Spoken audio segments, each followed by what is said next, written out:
the station that's on your side. News 12, First at 4 continues.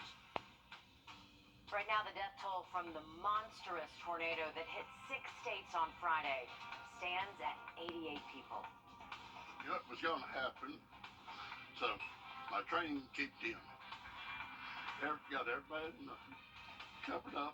I could hear it coming. I could feel the pressure, and I told them, it's here, hold on. But Kentucky's governor believes the number of fatalities in his state will increase as the National Guard continues to shift through the rubble in some small rural towns in the Twister's path. Daryl Forges is in Mayfield with a look at this search. People across Kentucky coming together to support each other. It's remarkable. Survivors helping survivors. Thank you very much. And rescuers combing through what's left of homes, hoping for a miracle. I watched some people die that didn't make it. My question is, why? I keep saying why. In Kentucky alone, at least 74 people are dead, including 12 children, with the victims ranging in age from 2 months to 98 years old. More than 100 people still missing nearly 4 days after a tornado outbreak tore through the region. I still expect that we will find at least some more bodies. There is just so much destruction. I hope that that's not the case. The cleanup effort is intensifying. Crews using shovels, forklifts, and cranes to clear debris from the streets and take it out of the town. There's something therapeutic about taking that chaos and destruction and death and getting it out.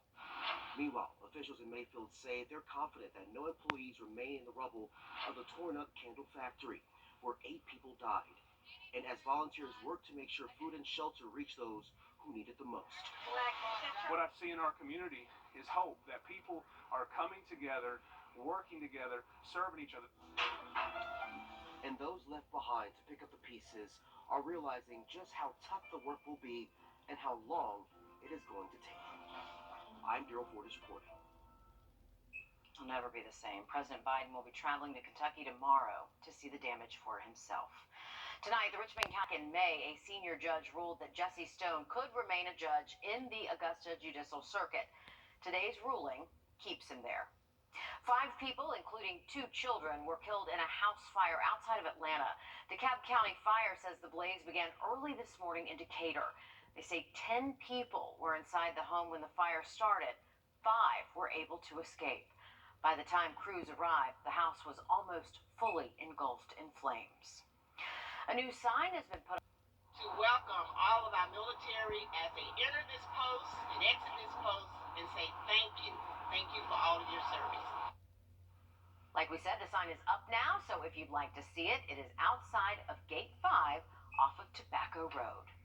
Tonight is Columbia County's Board of Education meeting. At this meeting, some of the highlights are special recognitions and just giving a general update for the school year, along with the upcoming Christmas break and the 2023 school year forecast. So if you're interested in what the next year could look like, you can head to their website and catch their live stream. That starts, well, it started 7 minutes ago, so you can start watching it right now.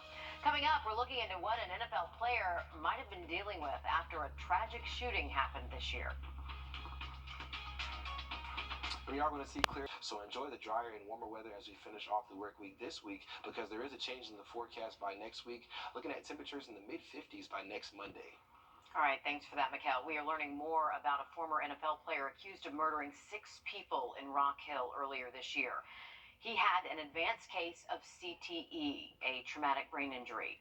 Morgan Newell breaks down what the county coroner said and where that leaves this whole investigation. Doctors just announced Philip Adams suffered from severe brain injury known as CTE from playing football for 20 years. The neuropathologist who conducted this study on Adams' brain classified his condition as stage 2 CTE and says he had severe frontal lobe damage. Stage 2 is associated with violent, impulsive, and explosive behavior. The severity of the diagnosis is rare, however, to the point doctors say they know of one person son, Aaron Hernandez, who had equally as much damage. Adams' family said their son had complained of pain, memory issues, and lack of sleep after his retiring from the NFL in 2015.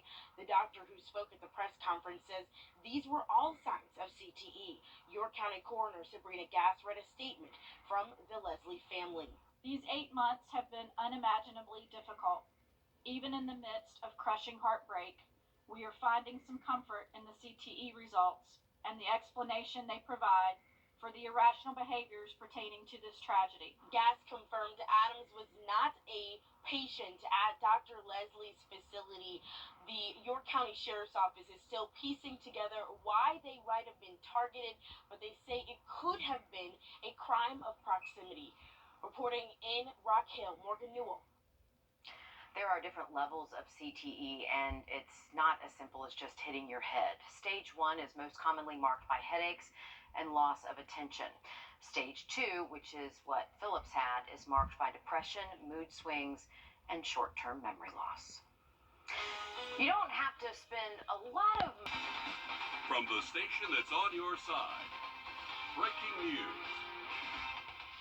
Good evening. We begin with breaking news out of Augusta. Just into our newsroom in the last few minutes, the Richmond County Sheriff's Office telling us they believe several deputies are the source of contraband being smuggled into the Charles Webster Detention Center. Now the jail is on temporary lockdown. Visitation is suspended right now. A search of the jail found contraband including cell phones, tobacco, even homemade weapons. We're told right now there's an internal investigation. There's also a criminal investigation that might lead to several arrests in this case. Also this evening, it's the type of video we've seen so many times before, people getting vaccinated to fight the pandemic. But this video is a bit different. It shows the first person in the nation to receive the COVID vaccine. It was taken exactly 1 year ago today. Just days later, the first local healthcare workers got their shots. The first shipment arrived at the Charlie Norwood VA. That was back on December the 16th. And the first people at AU Health got their first dose on the 18th of December. A year ago today, our local Georgia hospitals were caring for 197 COVID patients. As of yesterday, we checked that number down to 97. Now we're going on 2 years. Hard to believe since the beginning of this pandemic. Healthcare workers, as we know, have been on the front line since the very beginning. And we've told you about local hospitals experiencing nursing shortages. Today, we check back in to see how they're doing. We have a live look right now at Doctors Hospital. They're holding an event to try to recruit some new nurses. They say they're offering rate increases. They're offering sign-on bonuses. Attendees can interview right there on the spot. They can tour all the units. Our Sloan O'Cone shows us where staffing at our local hospital stands right now. Well, there's been a steady flow of people coming in and out. You can see Santa's here behind me, and lots of staff are welcoming in potential new ones. A lot of them are upstairs taking tours, filling out their bingo sheets. But Doctors Hospital says working here is really just like a family. But it's not just about how you treat your staff. It's all about the care you give to your patients. Today, it might be my husband that's in that bed. Tomorrow, it might be their family member. But we want to make sure that everyone receives that same level of care. So we really promote caring like family. Doctors Hospital says the field is wide open. They're looking to fill positions in all of their units. There's always opportunity to look at innovation and change and reassess really what it is that we're doing as a profession. And we've done some different things along that line to kind of help us, promote the growth of the new nurses that are coming into the field. Doctors Hospital offers a STAR-in program, transferring students from the classroom to acute care in 16 weeks or less. They are looking at a dedicated education unit to partner nursing students to work alongside a nurse to see the full scope of the practice. We really want to make sure that we're bringing you in and optimizing your opportunities with us. AU Health also offers an academic work environment. The reason people get into nursing or into health care is because they want to help other people. And so that opportunity is now greater than ever. Both are looking to move away from travel nurses and stay within their hospital families. And you can apply for both hospitals on their websites. We'll have a link to both of those on Wrdw.com. In Doctors Hospital, Sloan O'Cone on your side. All right, thanks for that, Sloan. Still a long way to go to get back to normal staff levels. Taking a look outside across the medical... Expected for your Wednesday. As we head into Thursday, we'll see more cloud cover pushing in, but temperatures will stay warmer, and we'll talk more about that warming trend coming up in the full forecast.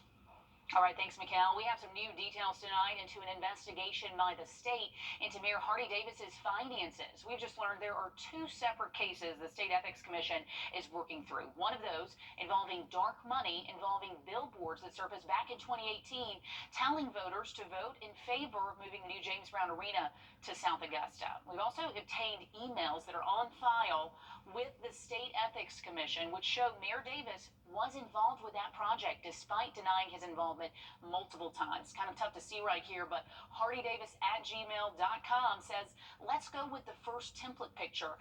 This is an email obtained that was back and forth with Lamar Billboards, the company who put that billboard over by the Regency Mall. Now, the second case against Mayor Davis, that is still open and under investigation as well. This one involves campaign finance violations. In that case, Mayor Davis is accused of violating state laws by not disclosing certain personal finances, not filing his campaign contribution documents on time. And the I-Team is able to give you a first look into Mayor Davis's response to that. This is what he sent to the State Ethics Commission, outlining each of their concerns, and he denies the allegations. He asked for the case to be dismissed altogether. And we've learned the state will take up this case in March. They will decide there if there's any basis to move forward with prosecution. So we are talking about some serious allegations against Augusta's mayor. We're digging deeper into all of this, and we're going to have more for you at 11. Also tonight, right now, Augusta's redistricting February, just in time for March elections. And it's a process a lot of people are watching. Kennedy, thank you.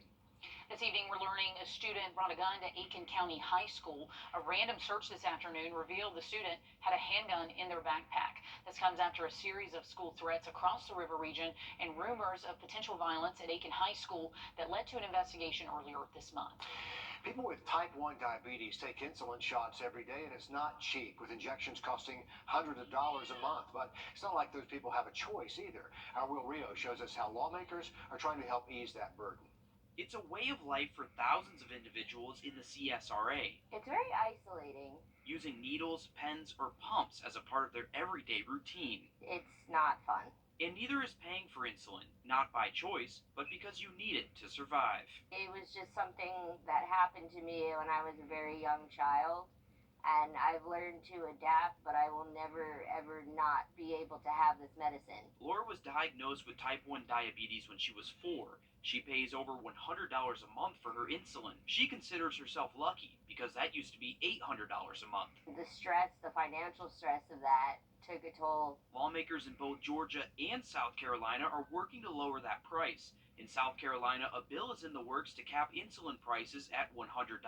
In Georgia, some senators want to reduce prices to $35. We urgently need to reduce the price of insulin. Georgia families are getting ripped off at the pharmacy. It's a huge source of financial stress, and we need to change that. Cheaper options like the Walmart brand aren't for everyone. Laura says her body doesn't respond to that insulin. It's just disgusting to me in a way that it's been gouged so high for something that, like you said, is pretty much like air. If I don't have it, I die. In Augusta, Wrdw on your side. Senator Ossoff says he expects significant progress with lowering the insulin prices in the next couple of months in both Georgia and South Carolina. Well, the car wash forecast not looking too bad for your Wednesday and Thursday. Those temperatures above average and a good bit of sunshine expected. We'll talk more about your forecast and those warmer temperatures coming up. Plus, People Magazine turning their sights on Aiken. We'll introduce you to a local celebrity and the place she calls home just ahead on News 12 at 6 o'clock. Serious? I'll fight so you don't have to. This local cat making national headlines. Check out this article in People Magazine. It's all about Sarge, a 2-year-old cat with a rare disorder that makes her unable to walk. Our Celeste Springer shows us how the Aiken County Cat Sanctuary, where Sarge lives, makes sure the little kitty still gets to see the world. Say hello to Sarge. Are you a good girl, Sergi? She has CH, which is cerebellar hypoplasia. But despite it all, she is still on the move. When she gets anywhere, it's by flopping. So literally she's on her side and she'll flop, but she can make it from one side of the kitchen to another in a snap. And recently she's been going a lot farther than just the other side of the room. Sarge loves being in the limelight. She loves people, and when I saw the bubble pack, I just thought it was the coolest thing. So I tried a bunch of different cats, but then I thought, Sarge doesn't go outside. She doesn't go anywhere or really do anything, so why not take Sarge? Sarge made it all the way to Charleston. and her travels made national headlines. But back home, she's got a lot of siblings. The last time I did a head count before my computer crashed to actually document what the number was about 350. Head out to Avalo Rescue, you'll find Michelle here, taking in both exotic and domestic cats. Never a dull moment, and there's always something to learn. The goal, finding them a new forever home. It's rewarding. It's so rewarding. I mean, it's just one of those things that makes you feel good, helping little creatures. So while Sarge stays a jet setter, her friends here are trying to do the opposite. Instead of hitting the road, they're trying to find their way home. Celeste Springer, on your side. That was a great treadmill right there. Now, Sarge is not up for adoption, but if you do want to help out, we're going to have a link to their Facebook page on the website. You can donate. You can volunteer if you love cats. Sweet. Highly recommended. Yes, good stress reliever, too. Okay, taking a look outside over the Calhoun Expressway this